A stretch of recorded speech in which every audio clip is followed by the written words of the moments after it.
Today I'm going to be showing you guys how to install the CD-1 ignition system by Daytonasensors. The very first step is to find a suitable location to actually mount the CD-1 itself. As you guys know, electronics don't like to be around excessive heat or moisture or vibrations. But we as enthusiasts tend to like to put our ignition boxes inside of the engine bay, even though it's not necessarily a good idea. The safest place for the ignition box is inside of the cabin, but in my particular case, because I'm mainly going to be using my Dodge Charger as a race car, I decided to mount my CD-1 directly in front of the radiator. That way I don't have to worry about running wires inside of my cabin, but it will also allow the box to stay away from any kind of excessive heat. And since I'm not going to be really driving this car in the rain, I shouldn't have to worry about any kind of moisture getting into the box as well. The CD-1 is advertised to be waterproof, but it is not submergible. So I would try to keep it away from any area that's subject to a lot of water.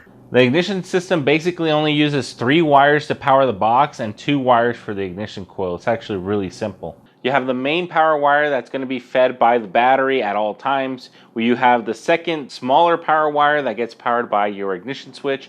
And then you have the third wire, which is the ground for the whole system. And in addition to those 3 wires, you also have 2 wires that get sent to your ignition coil. And that's going to end up on your positive and negative side of the ignition coil. There is also a second pair of wires, and that actually comes from your distributor or your magnetic pickup. On the specific Mopar application that I wired up, the distributor uses a magnetic pickup, which is a 2-wire pickup. The polarity of those 2 wires don't necessarily matter, but if your ignition system doesn't run well on one setup, you could always flip those wires around, and it basically just mirrors the signal, but it really shouldn't make that much of a difference. The CD-1 comes with a 2-wire connector, but if your distributor does not match up to that connector, you could always cut that off and then match it to the connector that it's supposed to have. Or in my case, I made an adapter that goes from a Mopar distributor to like the universal 2-wire distributors. That 2-wire plug that I'm talking about is also used by MSD and Mallory, as well as a couple other aftermarket ignition manufacturers. So that 2-wire plug is not specific to the CD-1.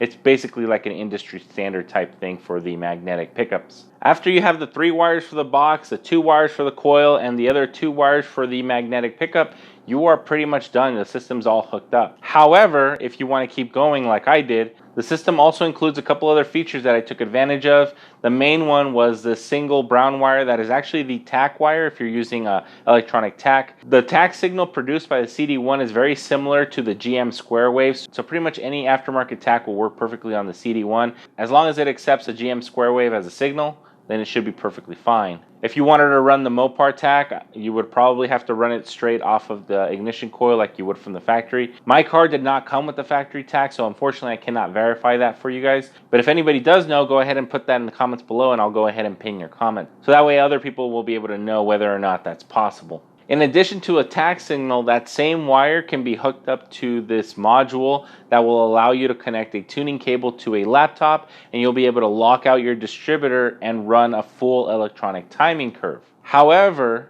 if you do not want to run an electronic timing curve, you don't necessarily have to use a laptop.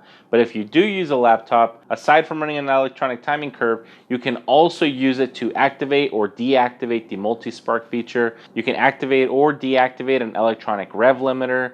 You can wire in your launch control. You can do data logging. So you could also wire in some general purpose inputs and outputs. And if you guys want to know how to wire in specific circuits, go ahead and leave me a comment for that in the comments below as well. My reason for swapping to the CD-1 was because I needed to switch to a full electronic timing table, and recurving the distributor was not going to be enough to get me where I needed to go. In addition to that, I also wanted to tie in some launch controls and maybe take advantage of some of those retard functions for boost or nitrous. I pulled off the 20-year-old MSD 6AL that was in there, and I went ahead and installed the CD-1. In a couple months, I'll be able to get my feet wet with the ignition box, and I'll be able to give you guys a proper review of what I like and don't like about the box, so that way you guys can have a full idea of what this system is like. Right now, I don't have enough information, but when I do, I'll definitely share it with you guys. So that's about it. Good luck in installing yours. I'll see you guys all in the next one. Night Wrencher out.